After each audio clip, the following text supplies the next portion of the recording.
Haai julle almal, vandag was ek baie bedrywig geweest. Ek was lus om bietjie kleiwerk te doen.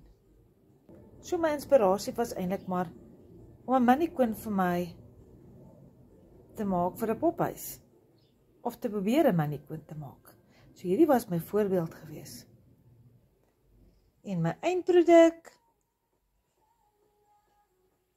met 'n mengsel van klei, 'n potlood en nog klei vir 'n stand het ek my eie mannequin gemaak.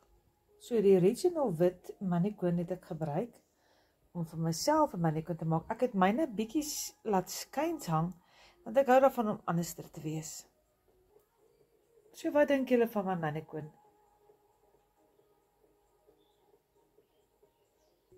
En as hy 'n rokkie aan het, lyk sy even beter.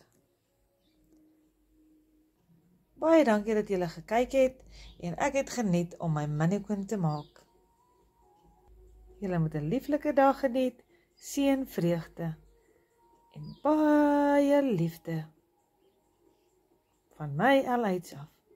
Lekker dag!